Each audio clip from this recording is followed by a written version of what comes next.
कार्य है, ये बिल्कुल सरल भाषा में हम समझेंगे। तो सबसे पहले ये समझ लेते हैं ये कहाँ होती हैं ये और कितनी होती हैं, ये हमको समझना बहुत जरूरी है। सबसे पहले ये समझें कि लोकसभा और राज्यसभा ये जो दोनों होती हैं वो देश का प्रतिनिधित्व करती हैं, यानी कि ये देश की सरकार चलती है यहाँ से, यानी कि केंद्र सरकार लोकसभा और राज्यसभा से चलती है। तो ये दोनों ही जो है वो पूरे देश में केवल एक होती है, एक ही लोकसभा होती है और एक ही राज्यसभा होती है। जबकि विधानसभा ये राज्यों में होती है, यानी कि हर राज्य की अपनी एक विधानसभा होती है। किसी भी राज्य का नाम ले सोचें मन में, उसमें एक विधानसभा होगी, केवल केंद्र शासित प्रदेशों को छोड़कर वहां पर राज्यपाल शासन करता है। जबकि विधान परिषद की हम बात करें तो वो जो है केवल देश में केवल 6 राज्यों में ही विधान परिषद है, जिनके नाम है बिहार, महाराष्ट्र, कर्नाटक, आंध्र प्रदेश, तेलंगाना और उत्तर प्रदेश। तो केवल इन 6 राज्यों में ही विधान परिषद इस समय है।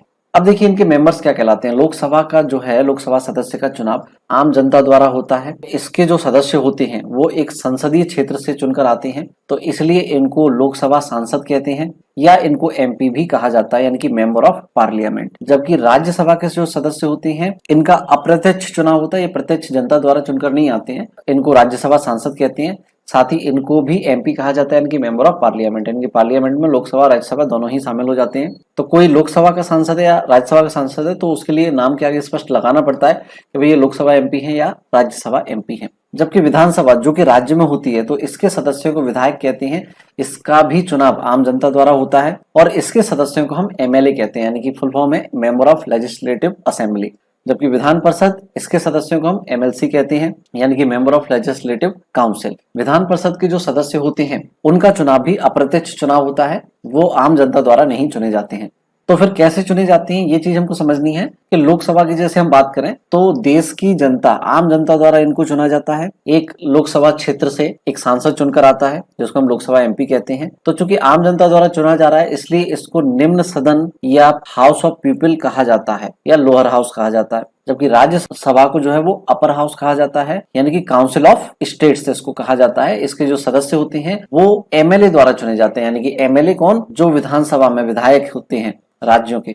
तो प्रत्येक राज्य से कुछ सदस्य जो है वो विधानसभा चुनकर राज्यसभा में भेजती है, इसलिए राज्यसभा के जो सदस्य होते हैं उनका चुनाव एमएलए द्वारा किया जाता है। यह एक अप्रत्यक्ष चुनाव होता है, यानी कि इसमें जनता की भागीदारी नहीं होती सीधी, ये विधानसभा के सदस्य या विधायकों या एमएलए द्वारा चुना जाता है। जबकि विधानसभा के सदस्य ये सीधे जनता द्वारा, राज्य की जनता द्वारा चुने जाते हैं। और विधान परिषद की हम बात करें तो इसके जो सदस्य हैं वो विधायकों द्वारा 1/3 सदस्य, 1/3 निर्वाचिका द्वारा, जिसमें कि नगर निगम, नगर पालिका, जिला पंचायत, क्षेत्र पंचायत ये सब आ जाते हैं। 1/12 सदस्य शिक्षकों द्वारा, निम्नतम माध्यमिक स्तर का शिक्षक होना चाहिए। और जो रजिस्टर्ड ग्रेजुएट होते हैं, स्नातक होते हैं, उनके द्वारा 1/12 सदस्य। और शेष 1/6 सदस्य राज्यपाल द्वारा नियुक्त किए जाते हैं। तो ये भी एक अप्रत्यक्ष निर्वाचन प्रणाली है जिसमें सीधे जनता की भागीदारी नहीं होती, अप्रत्यक्ष चुनाव कहलाता है। और जनता की सीधे भागीदारी है वो प्रत्यक्ष चुनाव कहलाता है। अब नंबर ऑफ मेंबर्स कितने होते हैं, तो लोकसभा में मैक्सिमम 552 सदस्य हो सकते हैं, वर्तमान में केवल 545 सदस्य ही हैं।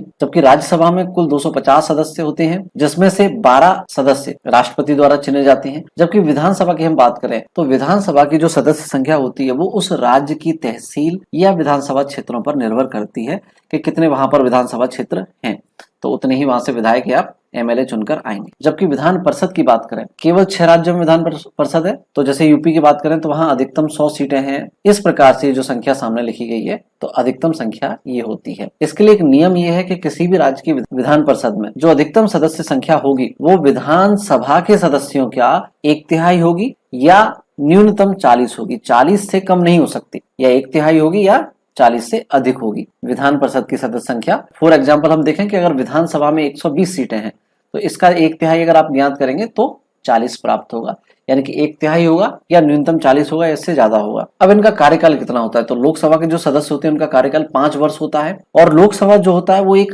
अस्थायी सदन होता है, यानी कि 5 साल तक फिक्स कार्यकाल नहीं है। अगर राष्ट्रपति चाहे तो प्रधानमंत्री की सलाह पर इसको भंग भी कर सकता है 5 साल से पहले। जबकि राज्यसभा के जो सदस्यों का कार्यकाल होता है वो 6 वर्ष होता है और राज्यसभा एक स्थायी सदन है, यानी कि ये कभी भी बीच में भंग नहीं होगा। बस इसमें क्या होता है कि हर 2 साल बाद 1/3 सदस्य इसके रिटायर हो जाते हैं और नए 1/3 सदस्य सदस्य चुने जाते हैं। तो हर 2-2 साल में इसमें अप्रत्यक्ष चुनाव होता है, जिसमें नए 1 तिहाई सदस्य आते जाते हैं और इस प्रकार से जो है राज्यसभा कंप्लीट 6 वर्ष तक कंटिन्यू चलती रहती है, ये कभी भी भंग नहीं होती। जबकि विधानसभा की बात करें तो देखिए, लोकसभा और विधानसभा आप शुरुआत से देखते आ रहे हैं, जैसे केंद्र में लोकसभा है वैसे ही राज्य में विधानसभा है, और जैसे केंद्र में राज्यसभा है उसी प्रकार से लगभग राज्य में विधान परिषद है।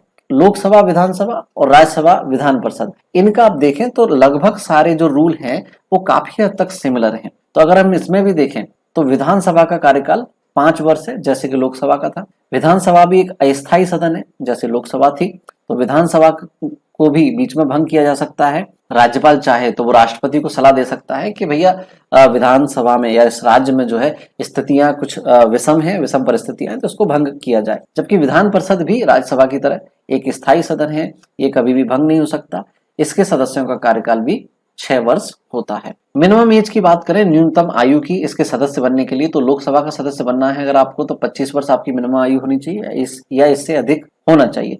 इसके साथ ही वो व्यक्ति भारत का नागरिक होना चाहिए, वो व्यक्ति किसी और लाभ के पद पर ना हो। तो ऐसी कई सारी जो है योग्यताएं हैं, मुख्य योग्यता ये है। और राज्यसभा की अगर हम बात करें तो उसके लिए न्यूनतम आयु 30 वर्ष है। और जैसे कि मैंने कहा था, विधानसभा लोकसभा के सिमिलर है, तो विधानसभा के सदस्य बनने की न्यूनतम आयु भी 25 वर्ष है लोकसभा की तरह। जबकि राज्यसभा की तरह विधान परिषद के सदस्य बनने की न्यूनतम आयु भी 30 वर्ष है। तो जितने दोनों जो स्थायी सदन है, राज्यसभा और विधान परिषद, तो स्थायी सदन का अगर आपको सदस्य बनना है तो आपकी आयु 30 होनी चाहिए। अस्थायी का बनना है तो 25 से काम चल जाएगा। और अगर लीडर ऑफ द हाउस की बात करें, ध्यान रखिएगा हम लीडर की बात कर रहे हैं, यहाँ पर स्पीकर की बात नहीं करेंगे। तो लोकसभा का जो लीडर ऑफ द हाउस होता है वो प्रधानमंत्री होते हैं, यानी कि जो सत्ता दल होती है उसके कुछ सांसद मिलकर मंत्रिमंडल बनाएंगे और उन मंत्रिमंडल का एक मुखिया चुना जाता है, जिसको हम कह देते हैं प्रधानमंत्री। जबकि राज्यसभा का जो लीडर ऑफ द हाउस है वो उसके सदस्यों द्वारा चुना जाता है। और विधानसभा की अगर हम बात करें तो उसका जो लीडर ऑफ द हाउस है, सदन का मुखिया है, वो मुख्यमंत्री होता है। ये भी कुछ उसी प्रकार से लोकसभा की तरफ सत्ता दल के विधायक मिलकर क्या बनाते हैं, मंत्रिमंडल, और उस मंत्रिमंडल का जो मुखिया होता है मुख्यमंत्री कहलाता है। जबकि विधान परिषद की बात करें तो इसके सदस्यों द्वारा भी इसका जो लीडर ऑफ द हाउस है वो चुना जाता है। एट द एंड स्पीकर की हम बात करें तो स्पीकर केवल फिक्स होता है राज्यसभा का। जो भारत के उपराष्ट्रपति होते हैं वो राज्यसभा के पदेन सभापति होते हैं बाय डिफॉल्ट। जो राज्यसभा का स्पीकर है, जो अध्यक्ष होता है, speaker of the house means अध्यक्ष, वो उपराष्ट्रपति होंगे भारत के। बाकी लोकसभा, विधानसभा और विधान परिषद, इन सभी के जो स्पीकर हैं वो उसके सभा के सदस्यों द्वारा चुने जाते हैं। तो उम्मीद है आपको सिंपल सरल भाषा में हमने अंतर करके बताया है, आपको समझ में आया होगा। प्लीज आप इस वीडियो को ज्यादा से ज्यादा दोस्तों के साथ, फैमिली फ्रेंड्स के साथ शेयर करें ताकि सबको ये नॉलेज आसानी से मिल पाए। और अगर आपको पसंद आया है तो लाइक जरूर कीजिएगा। Thanks to watch, good bye.